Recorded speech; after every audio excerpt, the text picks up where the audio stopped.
तो शाप के बाद जय विजय को बहुत पीड़ा हुई। जय विजय को पीड़ा इस बात की थी कि हमने अनुचित कार्य किया, हमें द्वारपाल बनाया गया था तो हमें चरणों में प्रणाम करना चाहिए था।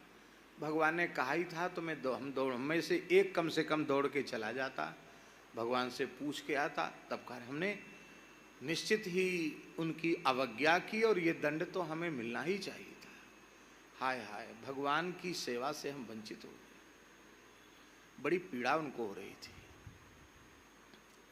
सनकादिकों को भी पीड़ा हो रही थी। हमने तो अब तक कभी क्रोध किया नहीं, कैसे क्रोध आ गया। अरे ये तो भगवान के पार्षद हैं, भगवान की सेवा करते हैं, भगवान के सेवकों का हमें आदर करना चाहिए था।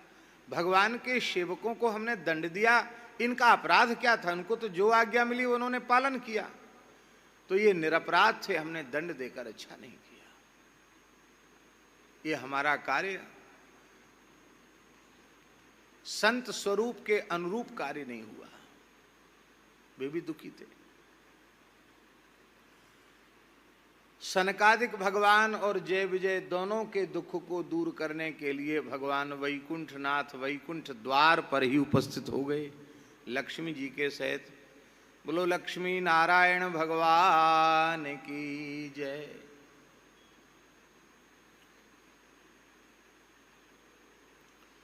भगवान ने सनकादिकों को प्रणाम किया, सनकादिकों ने भगवान को प्रणाम किया और भगवान ने कहा,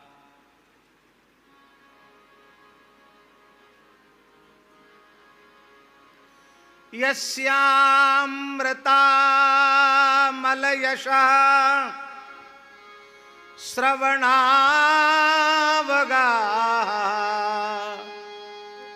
सद्यः पुनाति जगदास्वपचाद्विकुण्ठा सोऽहं भवद्भ्य उपलब्ध सुतीर्थकीर्तिश्चिन्द्यां स्वबाहुमपि वः प्रतिकूलवृत्तिम्। हे सनकादिक भगवन, मेरे निर्मल चरित्र सुधा सरिता में कोई अवगाहन कर ले, गोता लगा ले। कौन? आचांडाल पर्यंत मेरे चरितामृत सुधा सरिता में गोता लगा ले। तो इतने समय तक गोता लगाएगा तब पवित्र होगा, ऐसा नहीं है। सद्यः पुनाति, गोता लगाते ही पवित्र हो जाता है।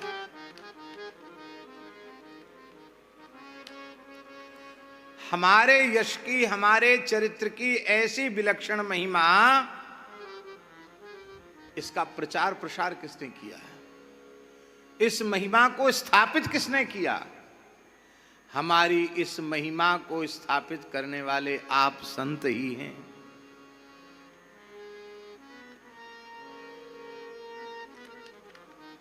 संतों ने तो महाराज जी विचित्र विचित्र बात कह दी।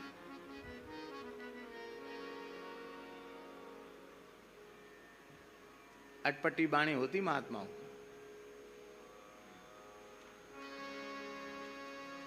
संत राम के बाप हैं।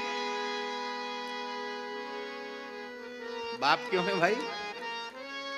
बाप प्रकट करता है ना, संत प्रकट करते हैं ठाकुर जी को, संतों की पुकार सुनकर प्रकट होते हैं। संत राम के बाप हैं, संत राम के पूत। विचित्र बात है, बाप भी हैं और बेटे भी हैं। संत राम के बाप हैं, संत राम के पूत। संत न होते जगत में तो रहते राम निपूत। संत न होते जगत में तो रहते राम निपूत। निपूत जानते हैं ना, पुत्रहीन। संतों की विलक्षण महिमा है।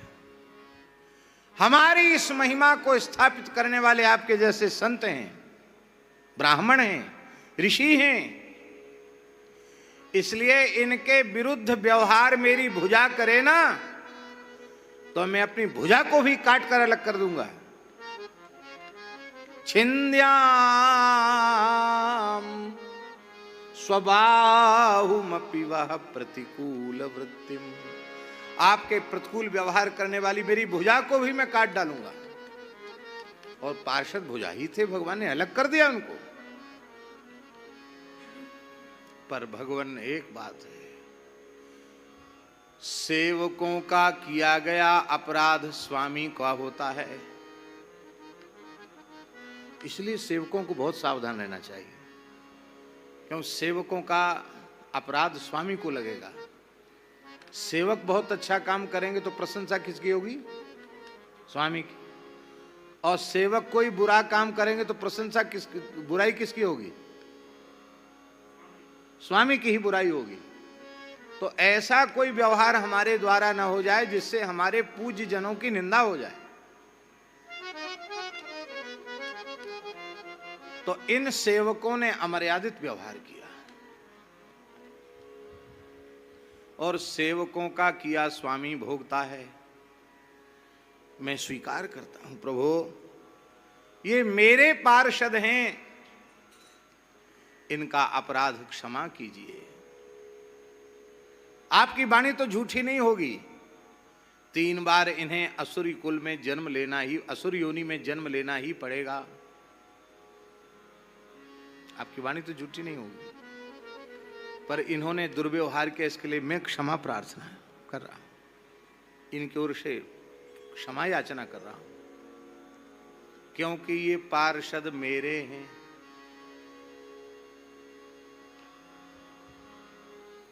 सनकादिकों ने सोचा, बड़े चतुर हैं भाई ठाकुर जी, इनको अपराधी भी बता रहे हैं और इनको ये मेरे हैं ये भी बार बार बोल रहे हैं। हमको मेरा नहीं बोल रहे हैं, हमारी खाली प्रशंसा के पुल बांध रहे हैं कि आप ऐसे हो, आप ऐसे हो, आप ऐसे हो, आपका विरोध मेरी भुजा करे तो भुजा काट, ये सब कह रहे हैं।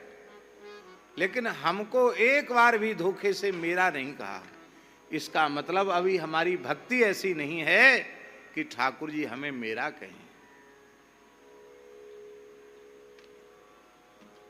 फिर मैंने इन्हें दंड दिया है तो मुझे भी इनके उद्धार का प्रयास करना चाहिए और ऐसी भक्ति करनी चाहिए कि भगवान हमें अपना कहें।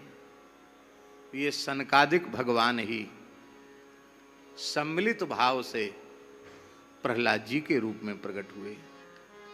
सनकादिकों के अवतार हैं प्रहलाद जी, और सनकादिक भगवान 24 अवतारों में प्रथम अवतार है।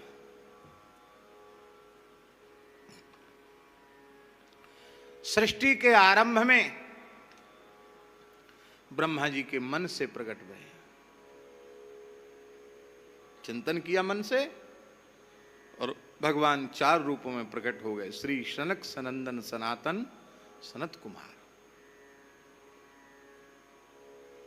देखो, बहुत ध्यान देने की बात है। सृष्टि का पहला अवतार ब्राह्मण रूप में, सनकादिक ब्राह्मण है। सृष्टि का पहला अवतार ब्रह्मचारी रूप में, सृष्टि के पहले ब्रह्मचारी हैं।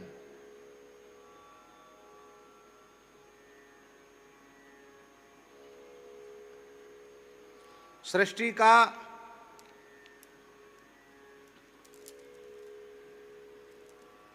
पहला अवतार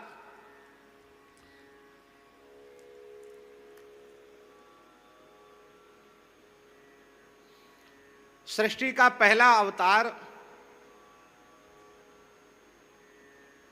सनकादिक भगवान, और वे विरक्त परंपरा के परमाचार्य हैं। वहीं से सन्यास परंपरा आरंभ हुई है सनकादिक भगवान से। इसका अर्थ क्या है? ब्राह्मण भगवत स्वरूप है, ब्रह्मचारी भगवत स्वरूप है, चतुर्थाश्रमी सन्यासी भगवत स्वरूप है। एक स्वरूप में नहीं, भगवान 4 रूपों में प्रकट हुए और मानवाकार में प्रकट हुए, चतुर्भुज रूप में नहीं, द्विभुज रूप में। मानो यह बताने के लिए कि मानव शरीर बंधने के लिए नहीं, मानव शरीर छूटने के लिए मिला है। और मानव के शरीर का प्रयोजन प्रवृत्ति नहीं है, मानव के शरीर का प्रयोजन निवृत्ति है, संसार से छूटना। अब सीधे सीधे कोई निवृत्ति मार्ग में नहीं जा सकता है, तो प्रवृत्ति को थोड़ा करके, संसार के भोगों का अनुभव करके, फिर उनसे विरक्त होकर, निराश होकर, उनकी कटुता का अनुभव करके, और फिर संसार छोड़े। एक सीधे है ब्रह्मचर्य देव प्रव्रजेत, एक आश्रमात् आश्रमं गच्छेत। पर वेदों में जो प्रवृत्ति का उपदेश है, उसका प्रयोजन भी प्रवृत्ति में न होकर निवृत्ति में। क्योंकि साधन धाम मोक्ष कर द्वार, साधन धाम मोक्ष कर द्वार, पाए न जेहि पर लोक संवारा, पाए न जेहि पर लोक संवारा। ये इसीलिए मिला है। यही तन कर फल विषय न भाई,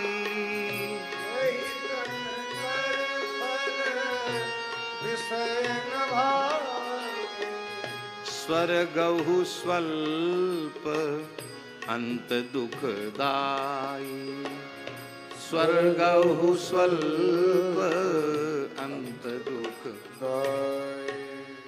नरतन पाए विषय मन देहि, नरतन पाए पलटि सुधाते 60 20 ले, सुधाते 60 20 ले, पलटि सुधाते 60 20 ले, पलटि सुधास 60 20 ले।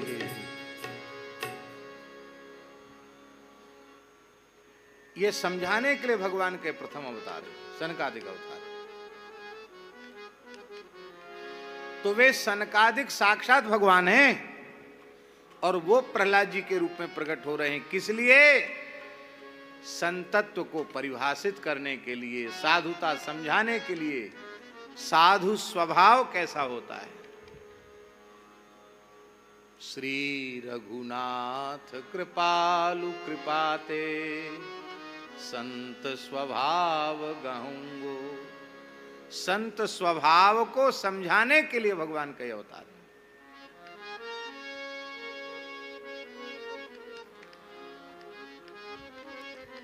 लक्ष्मी जी ने कहा, कठोरता तो हम देखना चाहती थी आपकी, और बेचारों को सजा भोगनी पड़ी पार्षदों को। एक बार इनके उद्धार में मैं ही कारण बनूंगी।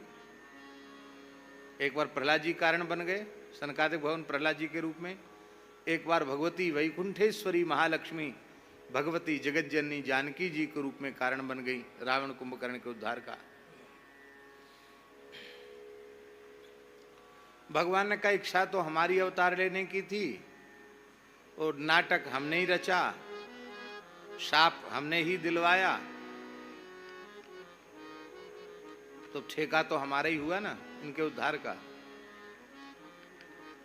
जय विजय तुम रो मत, तुम्हें शाप मेरी इच्छा से मिला, नहीं तो इनको क्रोध तो कभी आता नहीं। इन्होंने थोड़ी क्रोध किया, ये तो मैं ही इनके जिह्वा पर बैठकर बोला।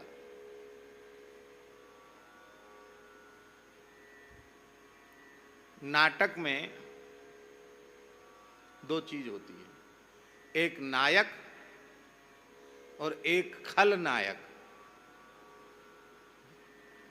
एक नायक होता है और एक खलनायक होता है। नायक को स्थापित करने में, उसकी महिमा बढ़ाने में, उसकी गरिमा बढ़ाने में मुख्य भूमिका खलनायक की ही होती है। खलनायक न हो तो नायक का नायकत्व ही बेकार चला जाएगा। तो भगवान को स्थापित करने के लिए तुम्हें खलनायक की भूमिका निभानी पड़ेगी। और फिर हमसे कौन टकरा सकता है?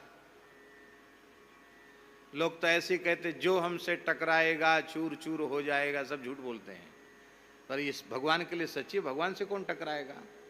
इसलिए तुम हमारे आत्मा स्वरूप ही हो, लड़ो हमसे खूब जोरदारी से। भगवान ने कहा ठीक है, इसलिए तुम चिंता मत करो, तुम्हारे 3 जन्म होंगे और हम तुम्हें हृदय से लगाने के लिए 4 बार धरती पर आएंगे। जय विजय के तो 3 जन्म हुए। पहला जन्म हिरण्यकशिपु हिरण्याक्ष, दूसरा जन्म रावण कुंभकर्ण रामावतार में, तीसरा जन्म कृष्णावतार में शिशुपाल दंत वक्त्र। ये तीसरा जन्म है शिशुपाल दंत वक्त्र के रूप में।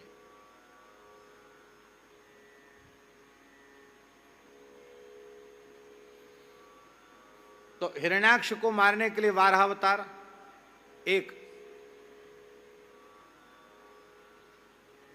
हिरण्यकशिपु का संहार करने के लिए नृसिंहावतार 2, रावण कुंभकर्ण वध के लिए रामावतार 3, शिशुपाल दंतवक्त्र के वध के लिए कृष्णावतार 4। तो इनके तो 3 जन्म हुए, भगवान के 4 अवतार हो गए। मानो भगवान कहते मेरी इच्छा से धरती पर जाओगे तो तुम 3 बार जाओगे, तो हम 4 बार आएंगे। हम अपने भक्तों के कल्याण में, उद्धार में कभी पीछे रहते नहीं हैं। जय विजय अब तक रो रहे थे, अब तो इतने प्रसन्न हो गए। बोले आपकी इच्छा है कि हम असुर बने? बोले हाँ हमारी इच्छा है। बस बोले तब तो हमको ऐसी प्रसन्नता हो रही है जैसे किसी प्यासे को एक बूंद पानी मुश्किल हो और उसको अमृत की पूंजी है। और है क्या, संत चरित्र पढ़ने से बहुत प्रेरणा मिलती है, बहुत लाभ होता है। सद्गुरु संग पढ़ने योग्य। हमने तो मंगा करके कुछ साधकों को पढ़ने को दी थी। पहले 5 खंड में थी, अब 1 खंड उसका आ गया, 1 में ही पूरा आ गया। आखिरी का तो कुछ भाग जल्दी जल्दी का है, लेकिन शुरुआत का तो बहुत सा भाग बड़ा अद्भुत है, बहुत अद्भुत।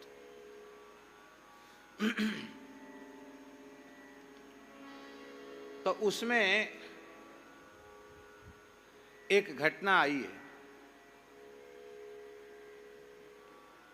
यह हम किस लिए कह रहे हैं? पूर्ण शरणागति को के लिए बोल रहे हैं। पूर्ण शरणागति, जो बनाओ सो बन जाएंगे, जहां भेजो वही वहीं जाएंगे। अपना कोई आग्रह नहीं, हरि गुरु संतों की वाणी से जो प्रकट हुआ उसे ज्यों का त्यों स्वीकार कर लेना।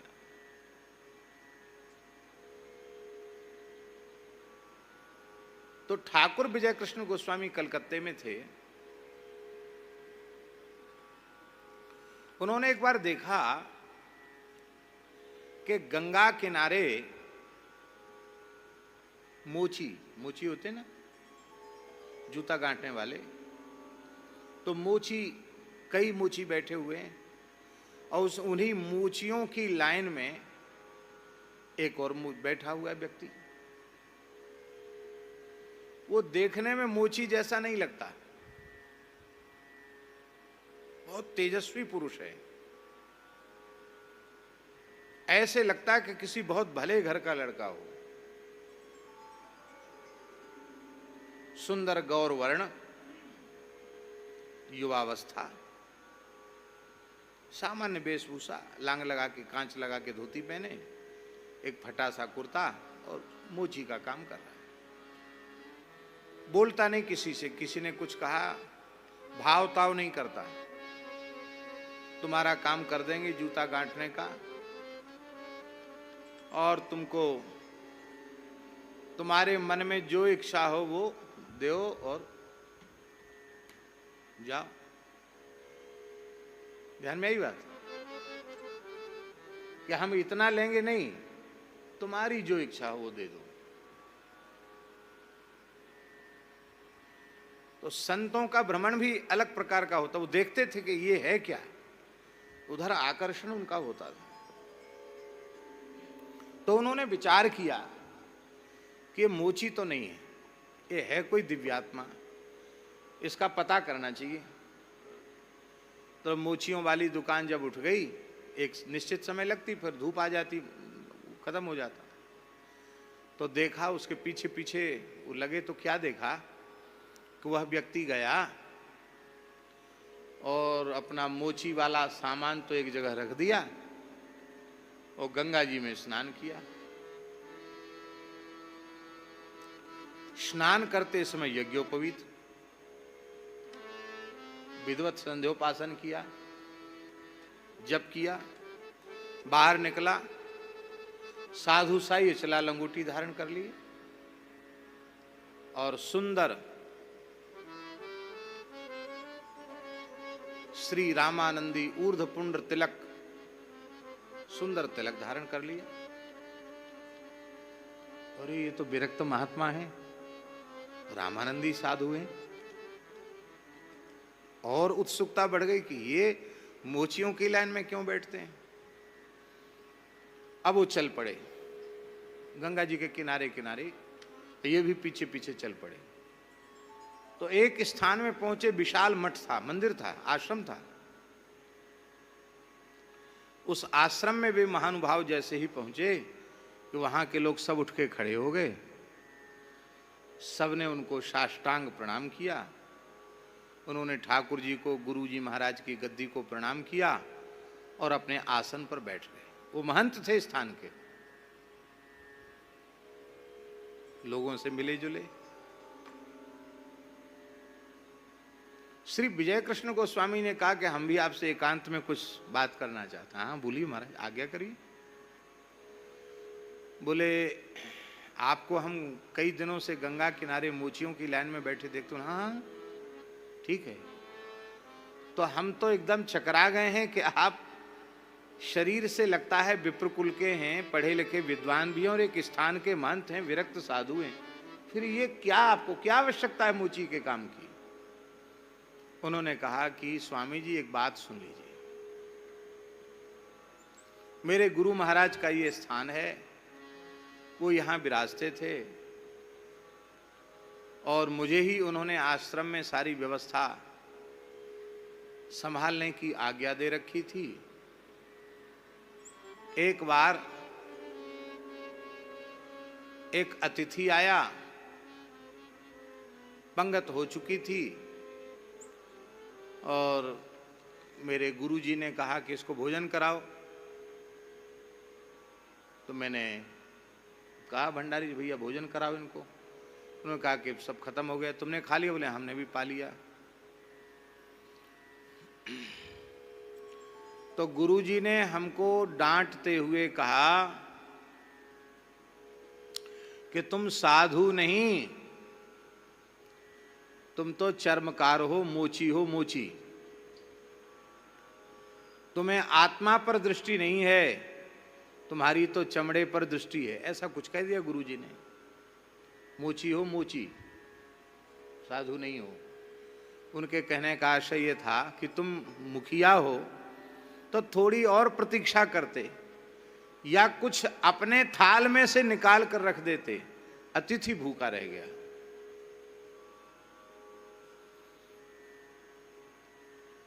तो मैंने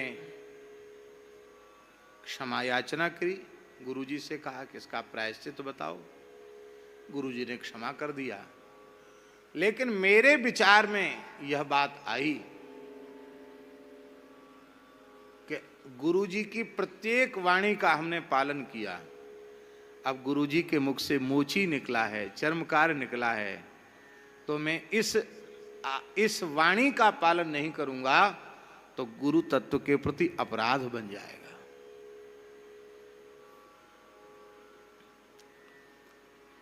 अभी मोची नहीं बनूंगा तो फिर मोची बन के आना पड़ेगा, क्योंकि गुरुजी भगवान है और भगवान की वाणी झूठी कैसे होगी।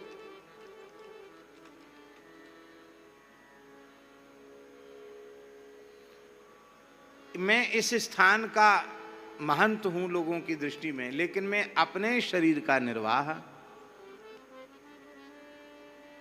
मोची का काम करके जो आता उससे करता हूं। ब्राह्मण कुल का मेरा जन्म है, बचपन का साधु हूं, शास्त्रों का विद्वान हूं, और ये जो कुछ है सब गुरुदेव की कृपा से है। वो तो उस पुस्तक में पढ़ने से बड़ी रोमांच हो जाता है, कैसे कैसे लोग। आपने मोची कह दिया तो हम मोची हो जाएंगे, क्यों? बोले इसमें भी हित है, क्योंकि जब तक व्यक्ति अहम शून्य नहीं होगा तब तक न उसके भीतर ज्ञान प्रकट होगा न भक्ति प्रकट होगी। लगता है मेरे जातिगत अभिमान को, शास्त्र के ज्ञान के अभिमान को शून्य करने के लिए गुरुजी ने मुझे मोची का काम